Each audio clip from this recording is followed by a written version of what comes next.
It's the Musers, the podcast, Cowboys edition. Football friends, George Dunham, Bob Sturm. Football friends, no matter what happens on the field with your Dallas Cowboys. And this last Monday night was a huge disappointment. 27-17 to the Arizona Cardinals, a loss that really wasn't that close. And it was quite a 24 hours. They go from that loud thud at AT&T Stadium to the next day wheeling and dealing. And from that standpoint, Bob, hey, Jerry stayed in the headlines for 2 straight days. We'll talk about the Cardinals' loss today, where we're going to spend a lot of time talking about these trades, and the big one in particular with the New York Jets. It's been a week, hasn't it, Bob? Yeah, it's been an incredible week. In fact, it's been, as you said, an incredible couple days, and it really does make cynics more cynical about the way the entire circus operates. Not to completely devolve quickly into Jerry at his core is Barnum and Bailey, but there does feel to be a little bit of let me appease the masses by throwing them this hot dog dinner tonight, and maybe everybody will be happy. And I'm reminded, honestly, as I was watching the game, I'm reminded of the Duran Bland contract being released and probably negotiated in the hours, and I do mean hours, after the Micah Parsons trade. And that reminded me of the Jalen Smith contract being negotiated in the hours after the Zeke to Cabo catastrophe in 2019. And so we do have a history of the best way to make an angry crowd somewhat happy is to distract them with sleight of hand and maybe a magic trick or two. And so the fact that this disaster, this catastrophic Monday night performance, which was just felt like the sword into the chest of any Cowboys' hope and dreams in the foreseeable future. It feels like he got up the next morning and was rubbing his hands together and saying, let me throw everybody a hot dog dinner and get them Quinnen Williams, and maybe, just maybe, that will distract from reality. So as much as I like the player and as much as I'm excited to talk about it, I can't deny there is a little cynicism in the air about what motivated this entire big transaction. So, fair enough. That's probably a good place to start, isn't it? Okay, let's start there. Well, let's talk about the deal itself, because if you're listening in Singapore, maybe you don't remember exactly what transpired and was made official on Tuesday, the day after the Cowboys got beat by the Cardinals. By the way, what's up with Arizona? Who peed in their Cheerios? That's 8 out of 9 that they've taken from the Cowboys. What's gotten into them?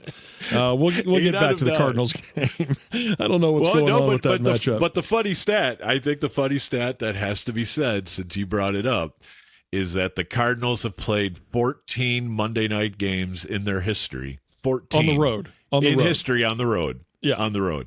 They're 0-10 against everybody else and 4-0 against the Cowboys, and that's kind of funny. The footnote to that stat is somehow they played a Monday night or Monday day football game in 1936 as the Chicago Cardinals. And I'd like to hear more about that game if we ever have a very slow episode. Okay. Did somebody just miss the train in 1936 and they had to delay the game to a Monday afternoon? I don't know, but I do have questions when I looked at the Cardinals' all-time Monday record. Started in 1936, long before ABC came up with it. Wasn't a Labor Day thing, was it? It's a great question. Labor Day, I'll look into it. And the Cardinals maybe played at Wrigley, and Wrigley didn't have lights. I don't know.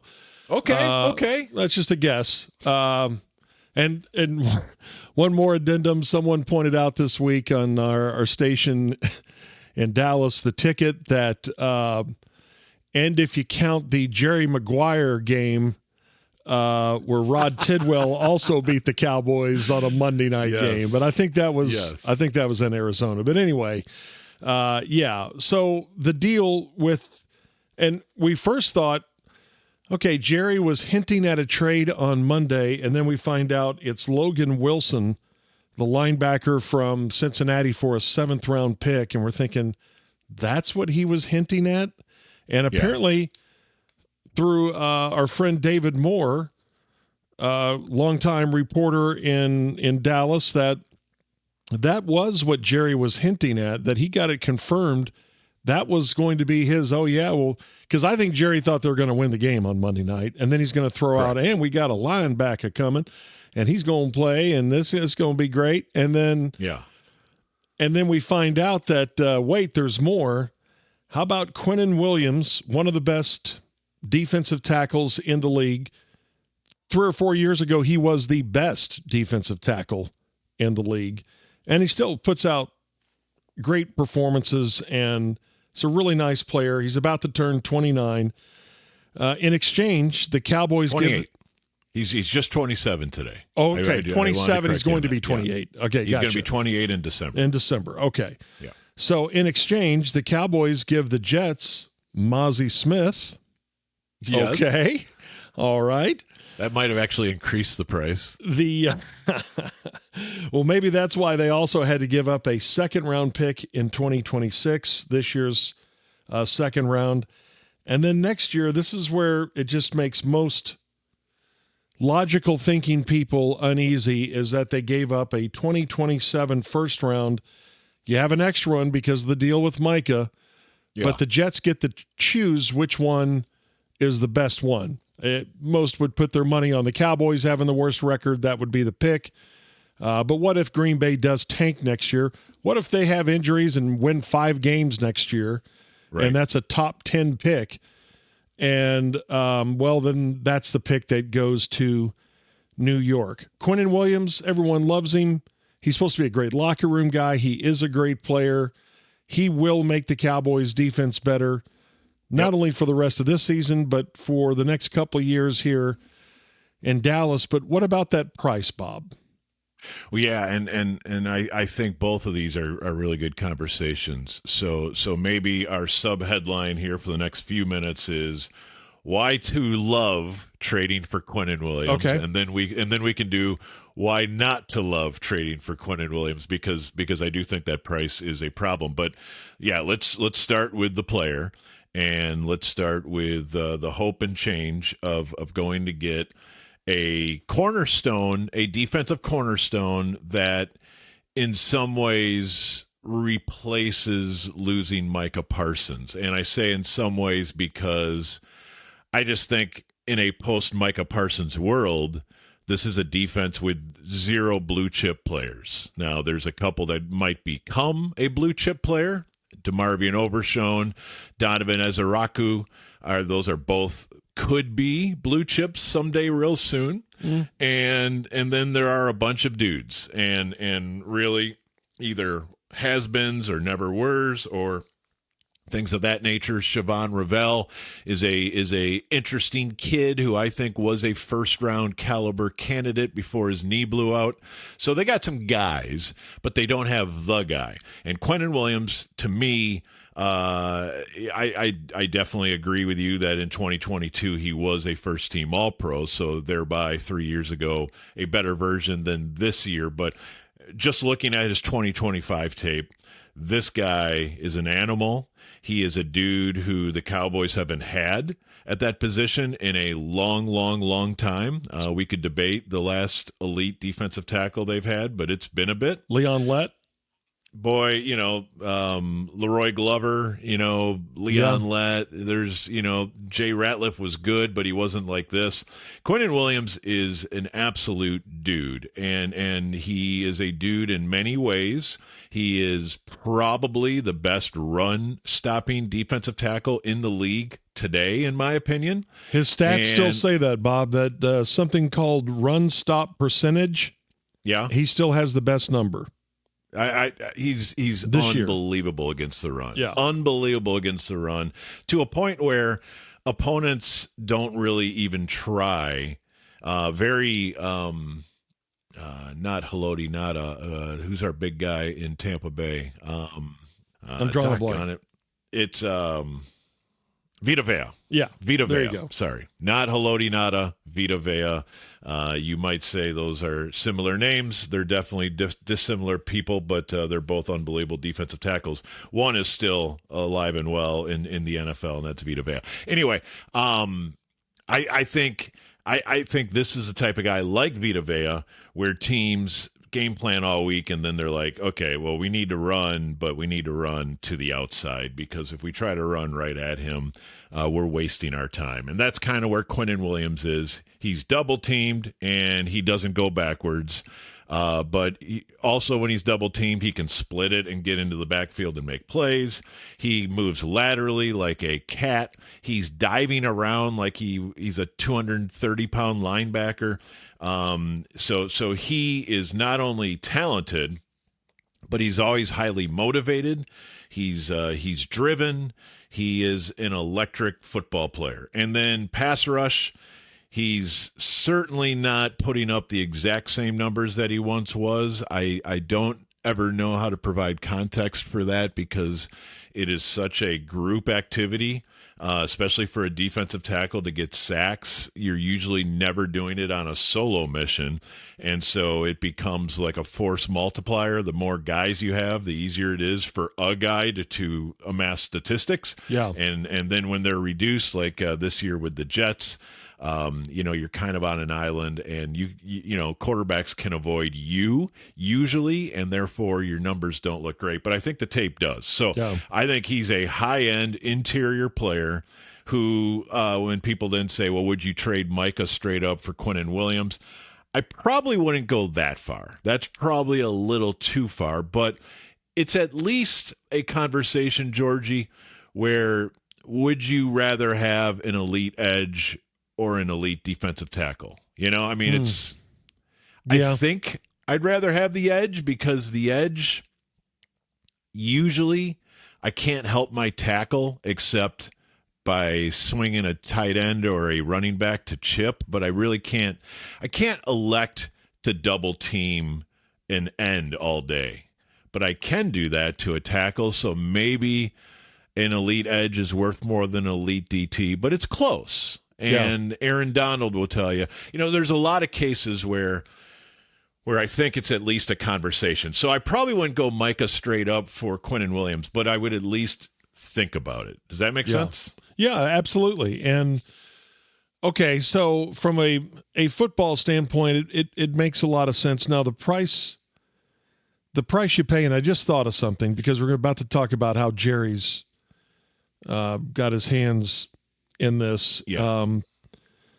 The price you pay, the thing that makes me uneasy is giving up that pick of giving the Packers what they want, either one, in 27. I don't like that. I don't like that for a team really needing a lot of players here in the next few years. And let's just assume these picks are going well, that you're hitting on guys that now in 26, this next draft, you don't have a second-round pick and you don't have a third-round pick because of the Pickens deal. So, okay. I don't like that part of it, but I also, this just jumped into my brain, is because I do think they overpaid for Williams, and I think they didn't get enough for Micah. Right. But doesn't that fit the MO for somebody like Jerry, who, when he goes in to buy his newest car or his latest helicopter, he probably overpays. He probably overpaid for a lot of the stadium, and that's what kicks in with him is, well, we need this, so whatever. Okay, fine. You know what I mean? Yeah. Well, yes, and fans love to play the financial game, and that's why Jerry loves to feed it to them, which is I could have paid Micah, but now think about all the things I can do with that money. And it's very disingenuous, but I do want to say, if we can get past, and this is mostly me, I feel like you got past it pretty quickly. I have not got past it, and I bring it up constantly. It's fine. So I need to have a Micah's gone. Forget about Micah. don't look at this move just about Micah Parsons and why you would rather have him. If you can get past that, which I'm talking to me, then we can have a conversation about money that I think actually might bring you back a little bit to the conversation, which is this. If Quinnen Williams, roughly on the books for the next 2 years at $23 million, and George Pickens, who I imagine will be somewhere in the 25 to 28 range on an extension, or the franchise tag, which would be 25, I think, next year. So now 23 plus 25 is 48. Micah coming in at the 46 mark or whatever you want to say. But I can't just look at Micah. I have to say, okay, if I lose Pickens, who's my second wide receiver? And I just grabbed a number, George. I just said, okay, a mid-level starter in the NFL at wide receiver these days is about a $10 million player. Think of like Brandon Cooks a couple years ago for the Cowboys. Wasn't he at like 8 or 9? And so we'll round it up to 10. So now we take Micah's 46 and Brandon Cooks at 10, so 56 for those two players. And if I can do Quinnen and George Pickens at that number or close, now we're having a conversation, because now we're not saying is Quinnen as good as Micah. Now we're saying, is Quinnen and Pickens as good as Micah and whoever else I could get a wide receiver? It becomes a philosophical discussion that might give certain people tired head, but I think that actually is a reason to do this trade. So now, to the parts where you were just referencing, the uncomfortable part about what you just paid to get Quinnen Williams, I do think we have to talk about that. And for that, I hope you don't mind me using the draft points chart, because I think you have to. Yeah, I think that's where you get your potential value. Yeah. Okay, so the draft points chart is, hopefully everybody knows, for years and years and years, and this I think goes back to Gil Brandt or at least that era. Wasn't it Mike McCoy that came up with the formula that he gave Jimmy?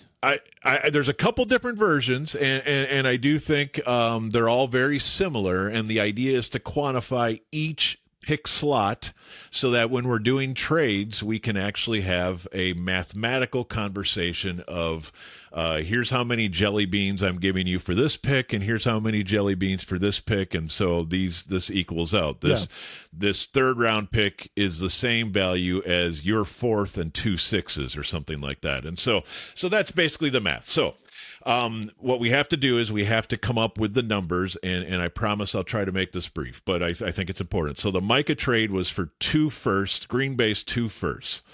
Now, Green Bay's been in the playoffs the last several years. In fact, you could argue the last 30 for the most part, and so that's a playoff team. We'll put that as a baseline.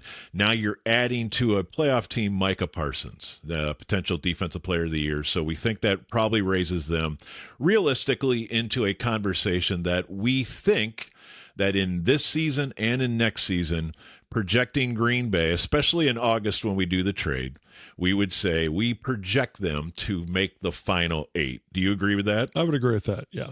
Okay, so not the Super Bowl champions, but at least the final 8, so the divisional round in the NFC, the final 4 in the NFC. Okay, so the worst pick in the final 8, or the best pick, depending on how you look at it, is the 25th pick. So 25 through 32 are the final 8 slots, and they're all determined on who's in the divisional round of the playoffs.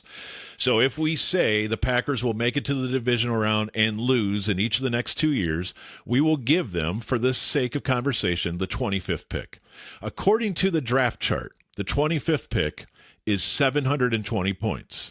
So we'll give it to them twice. 720 in 2026, 720 in 2027 equals 1,440 points. Okay. Fair? Fair. Okay. So the Cowboys got 1,440 jelly beans, points, dollars, muser money, whatever you want to say. They got 1,440 from Micah Parsons from the Green Bay Packers and Kenny Clark. Okay. Now, we'll leave Kenny Clark to the side. We'll now discuss the Quinnen Williams deal. A second in 2026, the Cowboys pick.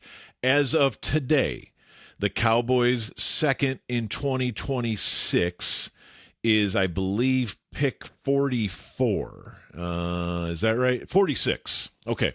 So they would pick number 46. They would pick 14th in the second round, the 46th pick overall.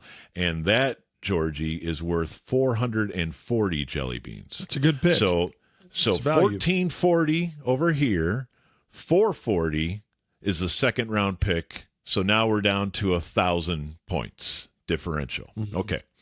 Now, in the first round, the 2027 pick that the Jets just got is the best of the two, either Green Bay's first or Dallas's first, depending on who gets the better, or in this case, the worst record. That pick goes to the Jets. And so this could be dangerous, but let's be optimistic. Let's say Dallas and Green Bay are both decent. They're not tire fires. And let's say the break-even point is those remaining 1,000 jelly beans. 1,000 points is the 16th pick. So dead bang middle in the NFL. Mm-hmm. It's the 16th pick. So if Green Bay or Dallas next year, let's say, wins 8 games, then the entire trade that you got for Micah goes right to the Jets. So in essence, you are trading Micah for Quinnen Williams, leaving aside Kenny Clark. Yeah. Okay. So if it's the 16th pick, you're fine. If it's the 12th pick, you just got hammered. If it's the 8th pick, if Dak or Jordan Love break their collarbone in September and you win 5 games, and it's like the 5th pick overall, that's now 1,700 points plus your second 440. Now you just paid 2,140 and you got back 1,440. And you lost 700 points. And what is 700 points, George? A late first. Yeah. So you overpaid by another first-round pick of a team in the final 8. So you have to hope it works on the Cowboys' end, and you have to hope Green Bay has a good year next year. Yes. You basically have to hope that this trade not only works, but works immediately to fix this defense for 2026, or you've really, really made a bad trade, the Micah Parsons one, into a worse trade by digging the hole even deeper. This does feel like a massive gamble, and we like it because it reminds us of playing fantasy or going to Vegas or doing fun things with the thrill of, boy, I hope we strike it rich here.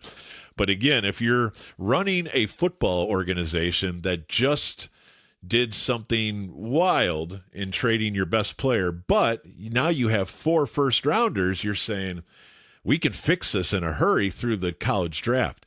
But the problem with that plan, and one of the reasons I was against the trade in the first place, George, was taking a bunch of college kids doesn't really help my Dak Prescott window. Like, Dak's prime is not going to last forever. I've got to be good quick. Yeah, the next 2 years, I think, is reasonable to think this is about 26 and 27. 100%. That's the takeaway people should have, is that Logan Wilson has 2 years left on his deal, and Quinnen Williams has 2 years on his deal, although I wouldn't be shocked to see the Cowboys put an extension on Quinnen. But regardless, that's the window. That fits George Pickens. That fits CeeDee Lamb. That fits Dak Prescott. And that must be the plan of 26 and 27. To all the national talking heads who are saying, boy, the Cowboys are idiots. They're 3-5-1. They can't get to the playoffs. What are they doing? It's not about buyers this year. At the deadline. Yeah, the Cowboys might be idiots. We're not going to dispute that part. But this isn't about 2025. This has nothing to do with trying to get back in this playoff race. Okay. Let's pick up there. A lot of talking by me, and I'm sorry. No. It was all great stuff. I do want to say that as we're going to up next talk about the Cardinals game, because this ties into the trade. Yeah. I do think in Jerry's crazy head, this does mean something for this year. And I will explain that next on the Musers, the podcast, Cowboys Edition. Okay, so it was a a dumpster fire Monday night. And I don't know. It was just you know what? It was a typical Jerry Cowboys day, because all day long he was talking to the press, and he's on Stephen A's show, and he's on ESPN's set, and he's talking to Gary Bettman about a hockey game. And I think in Jerry's mind, he knew he had at least one trade made with Cincinnati. And in Jerry's mind, he thought he was going to win this game on Monday night. And then the Cardinals commenced to go out and just kick the Cowboys fannies all over the field. And that final score does not tell the story of what a butt kicking that was.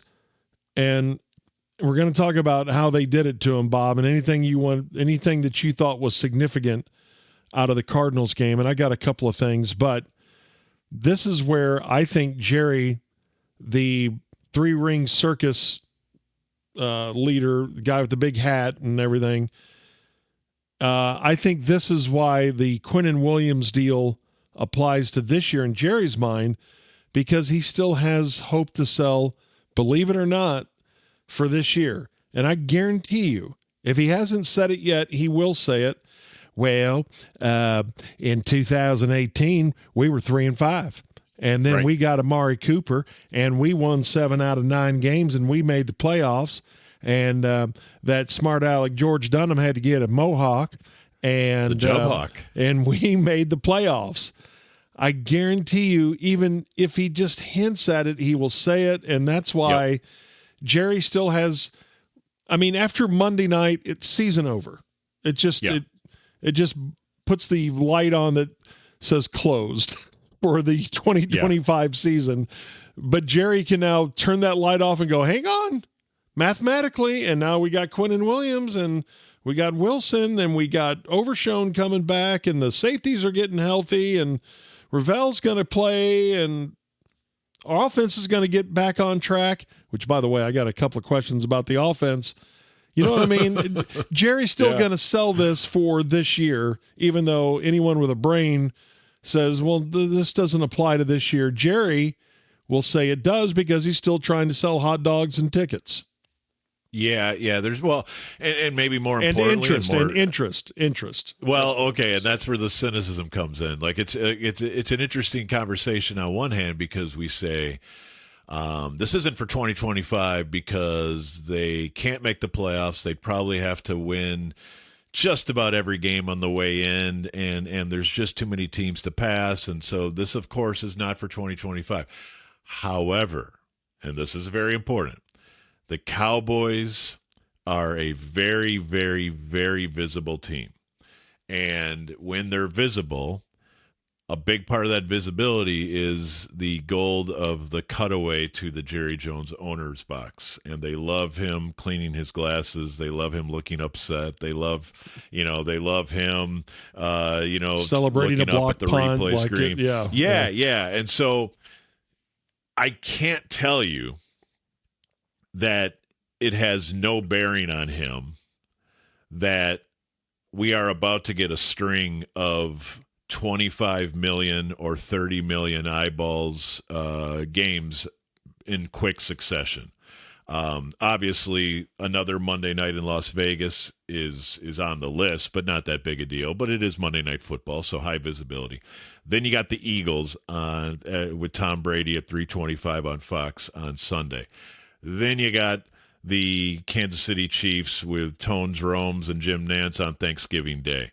Then you got the Lions on Thursday night. And, just like for 4 or 5 straight games, not only are they playing a big game, but they're playing like the most visible game in the National Football League for a month straight. And so what I'm saying is it isn't even about trying to make the playoffs. It's about trying not to have people laughing at you for 5 straight weeks on national TV.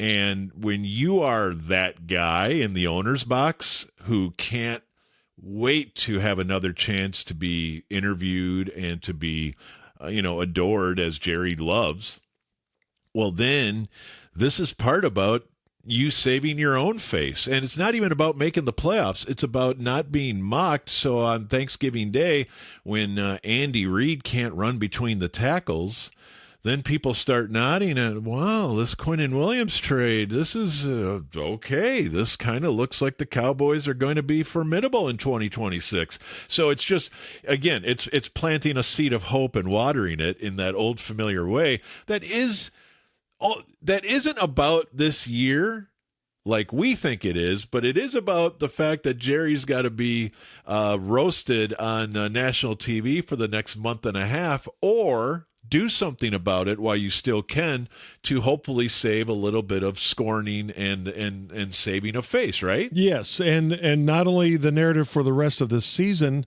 but as we all know, the screen is always on for the NFL. So as you go into March and April, keep in mind the Cowboys won 5 of their last. I'm not saying they're going to, but in Jerry's brain, he thinks, okay, we got a chance to now finish 8-1, and we can sell this for next year's season ticket package.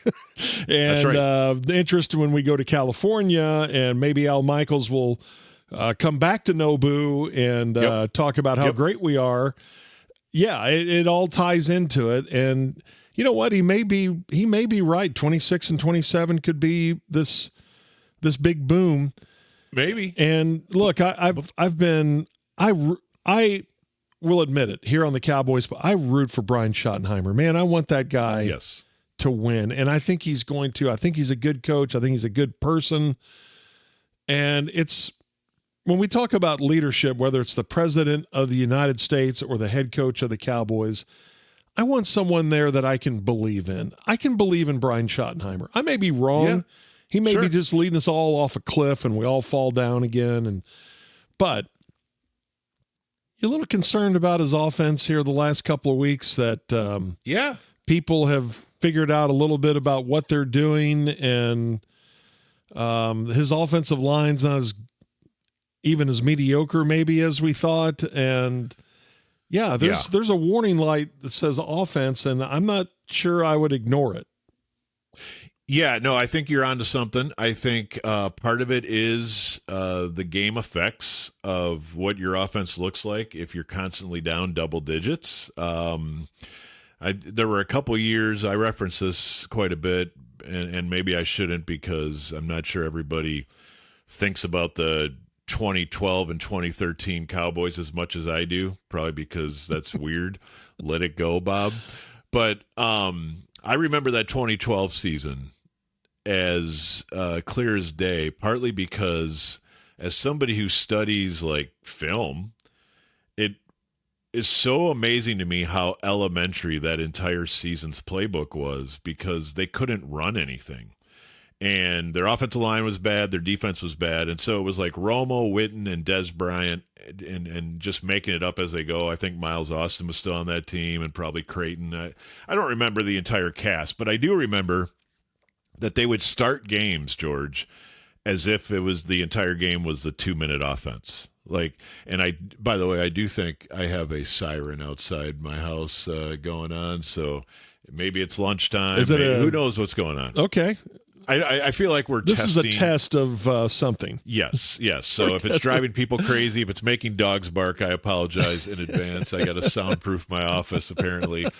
But it is the middle of the day in North Texas. So anyway, I do think, they ran a 2-minute offense the whole year because of other circumstances. They decided this is our best way to be effective. Well, the problem with running a 2-minute offense all the time is there's really only about 8 plays that you can run in a 2-minute offense. The defense knows you're not going to run the ball. They know you're in pass protection all the time.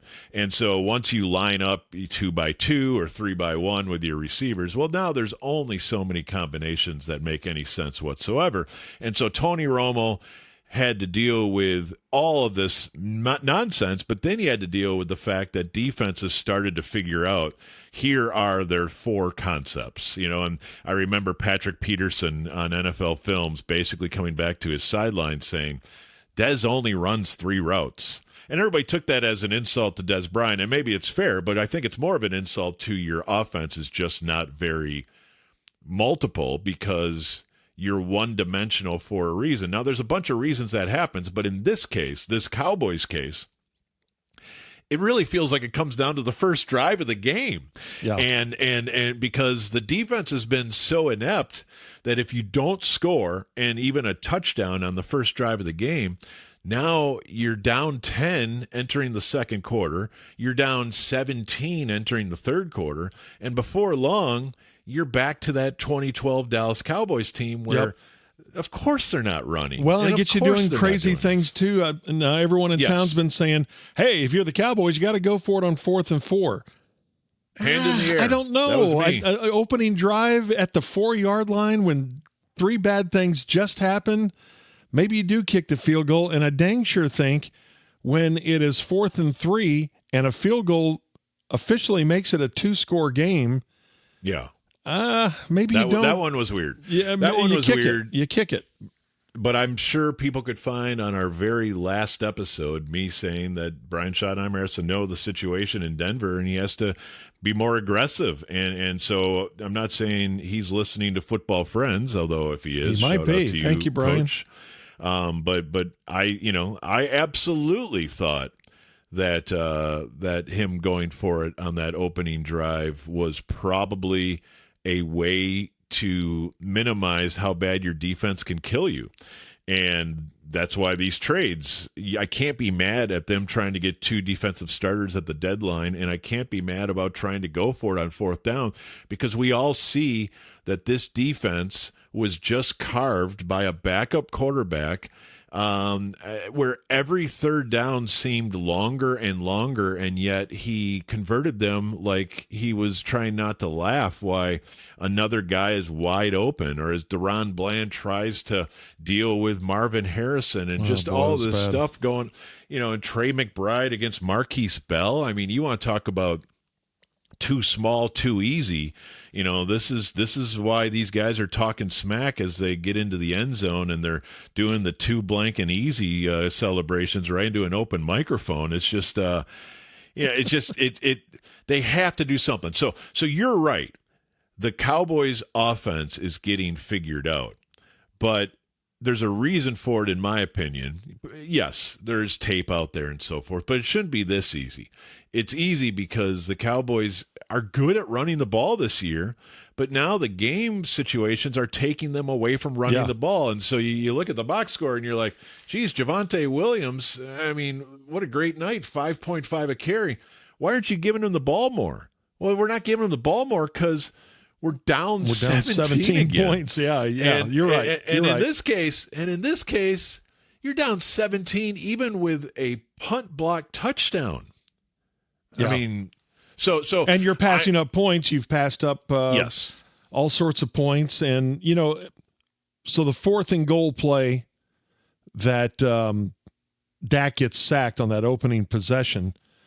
I put it out, and I'm pretty sure this was the play because they had great action on the left side with Flanoy, Lamb, and Ferguson. And Ferguson goes corner route. The other 2, Lamb crosses. Flanoy goes to the pylon, then he crosses, and they've got Ferguson. I'm assuming that was the play call, even though Dak's looking right when the play starts. I think that's part of it. Then he has to step up because Terrence Steele's protection is horse hockey, and he steps right into getting clobbered because Tyler Guyton's protection was terrible. That's right. And that's also what Brian Schottenheimer's dealing with right now. Man, I can't depend on my tackles to make sure, and I guess Steele was dealing with something on Monday, but he hasn't been that great all year long. And your best laid plans and a great scheme can all go to hell if you don't block people. Yeah, and that's, again, going back to why this thing feels broken is this offensive line needs to be elite, because you've spent so many first-round picks on an offensive line. In fact, again, we can debate this, I feel like we have in the past, but I can't take guards in the first round. And the reason I can't take guards in the first round isn't because they're not valuable. It's because most guards are kind of similar. Like they don't they don't move the needle between championship and no. Like bad teams have good guards, I guess is what I'm saying. And so if I'm going to take a guard in the first round, he's got to be Larry Allen. You know, he's got to be generational Quentin Nelson.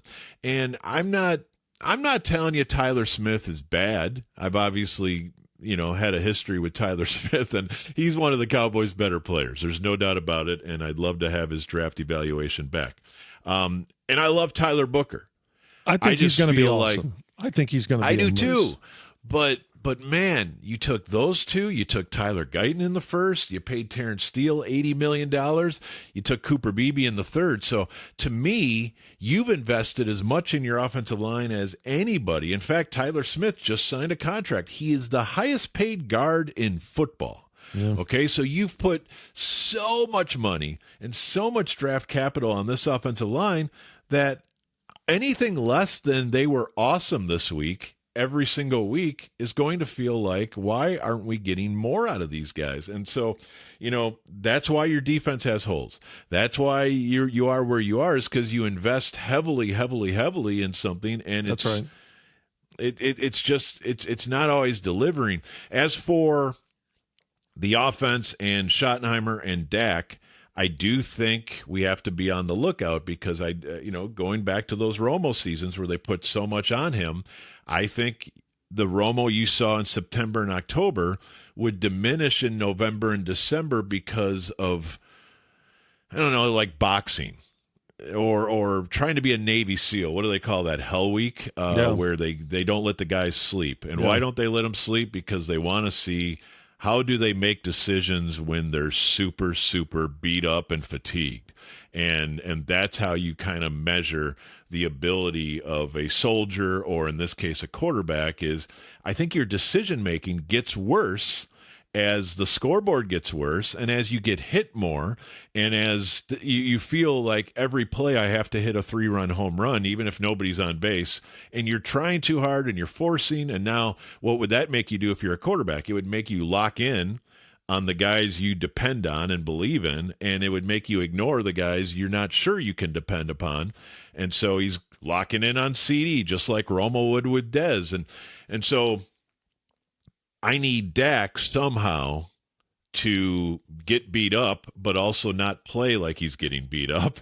I think there's two ways to protect your quarterback. One is, let him play with the lead once in a while, which again goes back to, I've got to fix my defense. Yes. And two, play a more balanced offense where every down I'm not asking him to hit a 3-run home run. And I think that all this works together, right? And that's why I sent you earlier this week the hold by Tyler Booker, because that's right. That was a huge, huge call, because that happened on a play that Dak was able to scramble away from pressure. Yep. I didn't think it was a hold, but I guess by the letter of the law, it could have been. But I'm telling you, if you call that holding call in the NFL, every time you see it, you're going to stop the game every other play. I'll leave it at that. I guess technically you could call it, but it was called on a play that Dak found Lamb for a first down on 3rd and 7 at the 40-yard line, the Cowboys' 40-yard line. Yes. So that play is wiped out. Now you've got 3rd and 17, and next play, they think, okay, 3rd and 17, what are we going to do? Well, let's try to get Pickens right between the corner and the safety down the left sideline. It was there, but your quarterback got hit again because Terrence Steele can't protect, and now you got a punt. What happens next? Now there's a false start on C.J. Goodwin, who's a gunner.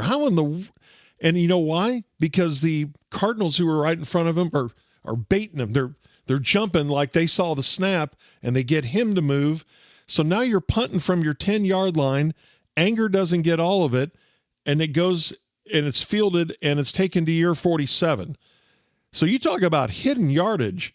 If that play counts, I'm not saying they're going to go score, but even if they go 3 more plays and have to punt from around midfield or try a field goal from around midfield, let's just say they punt.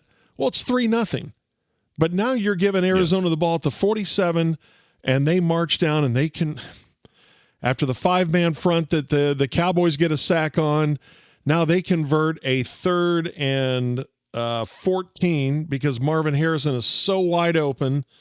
And then that drive eventually ends up in the Harrison. I'm going to make Deron Bland do a cartwheel because he's so faked out by one move. And now you are officially chasing the game at 10-0. Yeah.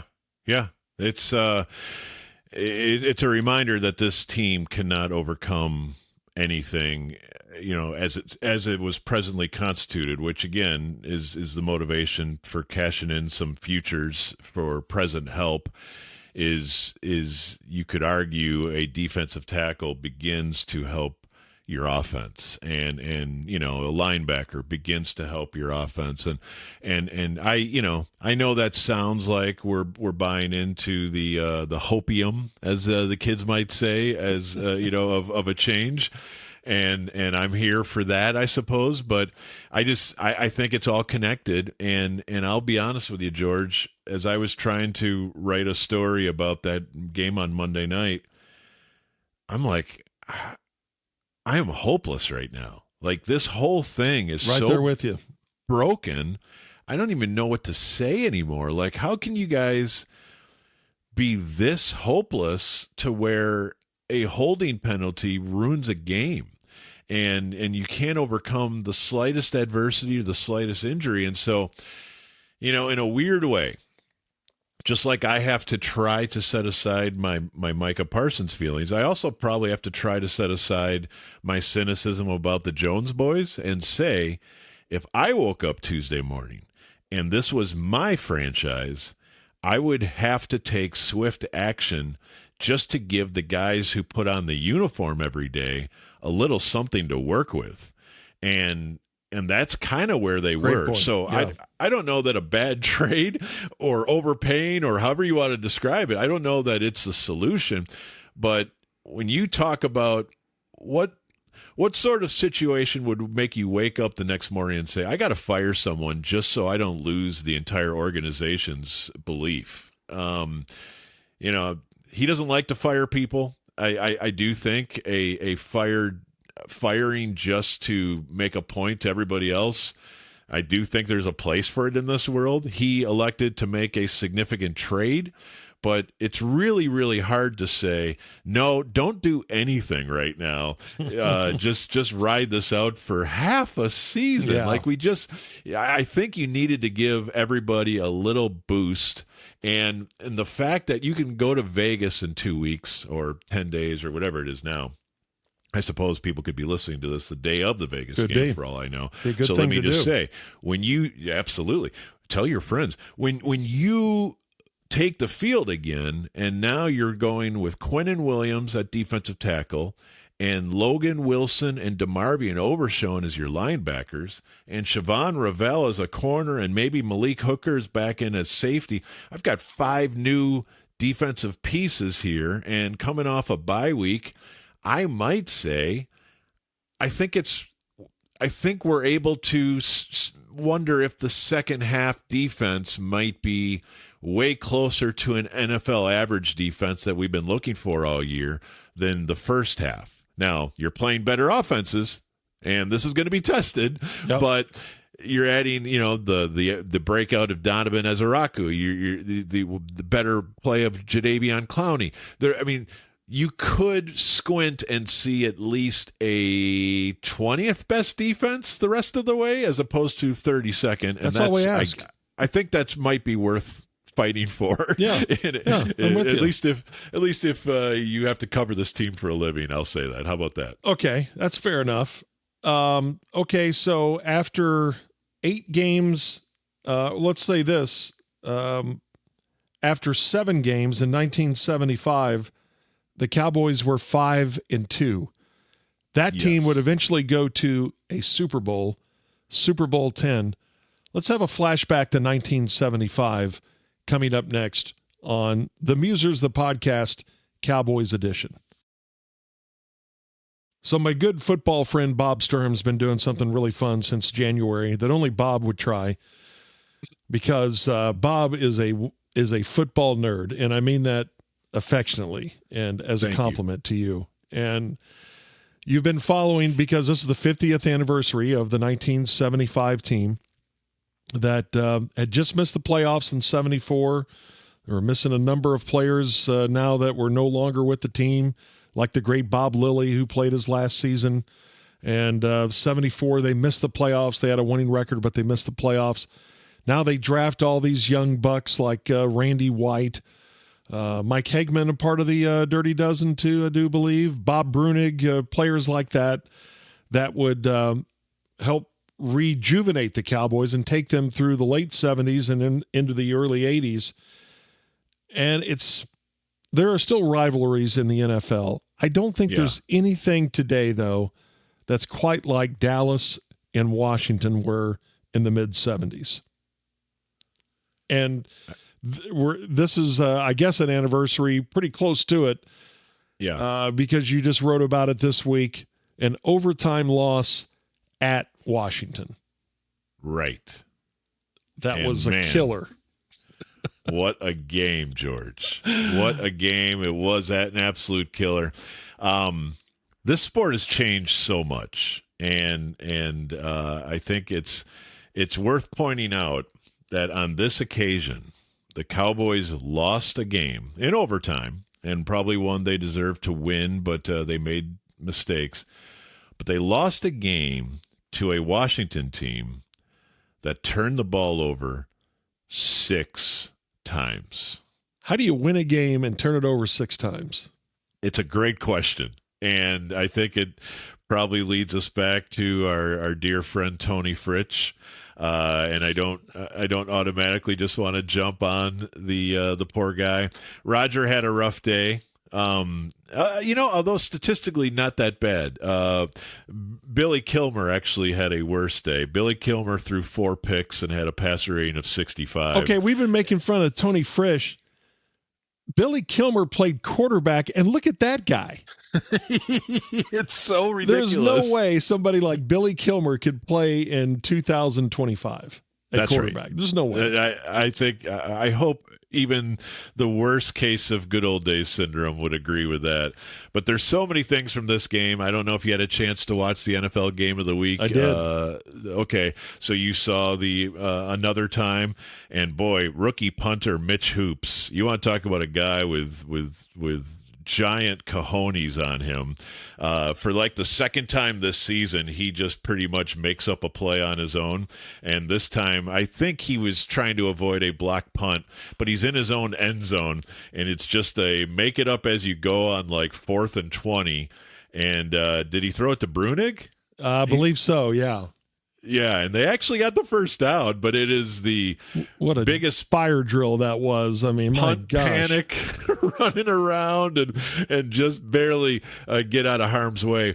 But the Roger moment that I did not know about, and I'm very curious how this would go over if your name was Dak Prescott, is they're in overtime, and Roger throws a pick. I forget who got him, but somebody picked off Roger. It was the only interception of the day, so he actually played a pretty clean game by 1975 standards. But on this particular moment, he is being trash talked a little bit. So the interception goes to like the 40. Now this is in overtime. So the Cowboys are driving. He just hit Drew Pearson on a long pass, and it kind of looks like they're about to get into field goal range. But we do need to point out that field goal range back then, you better be like at the 15-yard line, because Tony Fritsch can miss any field goal at any time. So he hits Drew Pearson on this long pass, but they still have work to be done. And on the next play, he throws a pick. And in the interception return by the Redskins, Roger gets into it with Pat Fisher.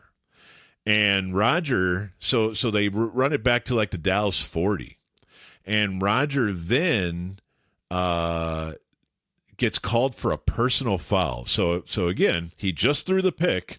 Now in the return, he punches Pat Fisher. And they literally call it a personal foul for slugging, which I think is a funny way to say it. He did slug him, I guess.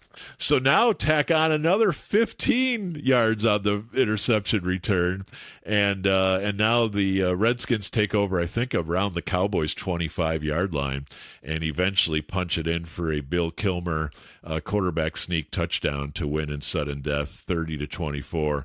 And now Washington takes over the 1 seed in the NFC because both teams are 5-2, and Washington's won the first head-to-head game. See, I don't know if it was this game or when the Cowboys lost to Washington on Monday Night Football, where Joe Theismann did a dance in Charlie Waters' face and then ran out of the back of the end zone like a little chicken. And I think that may have been the game where Rodgers said, "We'll see you chokers in the playoffs." Oh, wow. Okay. Yeah, and I don't think it was this game. I think it was later. But, man, there was so much bad blood between these two teams. And the year before, 74, the Cowboys didn't make the playoffs, but that was the Clint Longley game where he came in for an injured Roger Staubach on Thanksgiving and threw 2 long touchdown passes to Drew Pearson. And there was a fight in that game. I mean, every time these two teams got together, especially in Washington, there was usually a fight. And that was from, and this is about the time it started when George Allen got there and they knocked off the Cowboys in the playoffs. I believe it was it was the season that Washington went to the Super Bowl. So it was the perfect Dolphins season. So that was 72. So 72, right? 73 playoffs. They beat the Cowboys in the playoffs, and that was the Sam Weish game where you see him on NFL film saying, "Die, you dogs, die," as he's yelling at the Cowboys. I mean, every year there was something between those two teams. They hated each other. Harvey Martin threw a wreath into the Washington locker room at Texas Stadium when Roger brought him on that incredible comeback, his last regular season game. And the Cowboys came back and won that game. Harvey Martin went over and threw a wreath into their locker room, a funeral wreath. So, it's just... Because Dyron Talbert did something, right? Or did Talbert do anything with a coffin at some point? He may have. He may have. So Talbert was a Longhorn, right? Yes, but man, he and Staubach always went at each other. Always went at each other. And I'll tell you this project, and forgive me if I said this last week, because the Cowboys 75 schedule had them go to Philadelphia and to Washington in back-to-back weeks, and that felt really stressful. That doesn't seem both right. Games, both games were such occasions in those cities that the hated Cowboys were coming to town, and I think I said this last week or whenever we talked about this. I think it was in one of these episodes. It was just, I guess I didn't know how heated and how long this has been going on. Like, you never really know when something starts, like when a feud truly began. And this is teaching me that in the mid-70s, it was already happening to a point where it wasn't even surprising anymore. This is just what happens when you play Philadelphia and Washington, and specifically Washington, where it's just such a special, occasion to beat the Dallas Cowboys. Like, like they were hated back then, and they were hated badly. And so, just to go through these 2 weeks where the Eagles are calling the Cowboys classless, and then the Cowboys are passing the newspaper around, and that's inspiring their win against Philadelphia. And then they go right to Washington, and Washington is at first early in the week trying to butter up the Cowboys, but then by the end it's the same old feud, and RFK is rocking, and that picture I sent you of Tony Fritsch sitting all alone after the game. Oh, what a picture that is. Yeah. Isn't that an amazing picture? It's it's just a man alone with his dumb helmet and sitting there feeling sad. And that NFL Films thing that I tweeted, is just him talking to himself after he misses another field goal and continues his 6 for 13 run from 35 yards. It's just so good on so many levels. So I'm loving the heck out of all of this. The Cowboys finally get to return home next Monday night. So and that game exists in its entirety on YouTube. The Chiefs game? The Chiefs at Dallas. The full Monday night game is on YouTube, and so that's okay. I may have to give that a gander. Yeah. There's 4 or 5 1975 games that do exist in their entirety, and this is the first one. And then the home game against Washington, and then I think all of the playoff games. So the Hail Mary game, of course. Then I think the whooping of the NFC Rams title game in the Rams. And then, I can't wait till we get there. 10. I can tell you exactly where I watched both of those games. I can't wait. I remember it like it was yesterday. And this is when I really started becoming a Cowboys fan. I mean, I was, but I did not make a point to watch every game that I could. Yeah. Because I lived in Chicago at the time. But then I would come down and just consume Cowboys news because my grandparents lived in Gainesville, and I watched some of those playoff games in Gainesville, and it was just, it was the best. It was just the best, and what a year that was. And I can imagine that Howard Cosell had some sharp words for them that next Monday night. I want to watch that Kansas City game because... Okay, I'll send it to you. How could a team with any sort of playoff possibilities lose 2 straight games to Washington and then Kansas City? Yeah. How could that happen, Robert? We're all wondering, Howard. We're all definitely wondering how the wheels may or may not come off completely of our heroes, the 1975 Cowboys. Well, and that's a distant feeling that I had about that team compared to how I felt this past Monday night, where, as I said this week, for the last 30 years, since we're about to go to Super Bowl 60, the first 30 years of the Super Bowl era, the Cowboys were all about it. They haven't even been close in these last 30 years. And Monday night was my moment that I've had just about every year at some point. Sometimes it happens in November, sometimes it happens in December, sometimes January, but you just kind of bury your head in your hands and you think, oh my gosh, this organization is so ridiculous. It's never going to happen. It's never going to happen. Yeah. We keep hanging in there saying at some point it's got to swing back the other direction. It's got to. Just odds will bring him back at some point. But you're also right. At some point, every season, we're like, we're not there yet, are we? Yeah, you just kind of draw the shades and go, okay, that's this season. This is over. But I will say this. I think it's going to be more interesting given the trades they made. Let's see how this goes. No, I don't think they're going to win 7 of 8 or 6 of 8. I don't know. I think 5 of 8 would be a stretch. Let's just see what this looks like, and let's just see.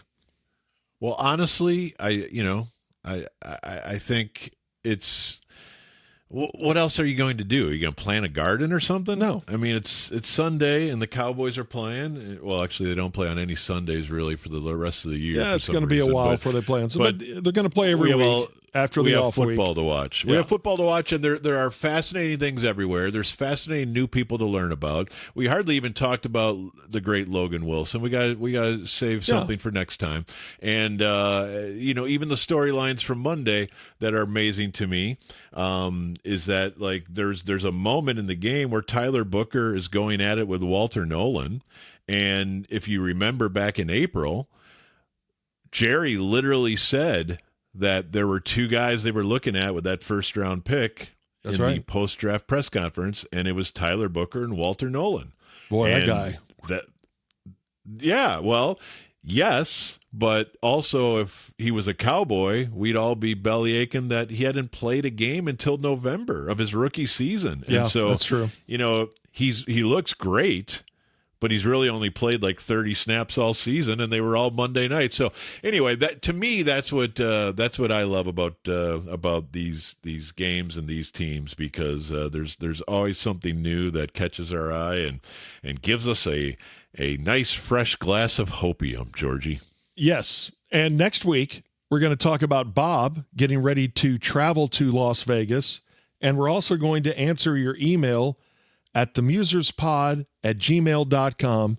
You have a Cowboy question, comment, you want to rip me, not Bob, but rip me. Oh, they love and to rip me. We'll answer those questions next week on The Musers, the podcast Cowboys edition. Do you at least feel better? Was this not good therapy for you, Bob, to talk through the trade and the Monday night mishap and all that? I feel great, and so much so, Georgie, just to tell you, I'm going to the next 2 Monday Night Football games. What? Because I am going this week to take my young son to Lambeau Field for Eagles Packers. That's right. And then the next Monday, it's Cowboys Raiders. I mean, who has it better than us? Nobody. All right, Bob. That's a football adventure right there. I can't wait to hear about all that.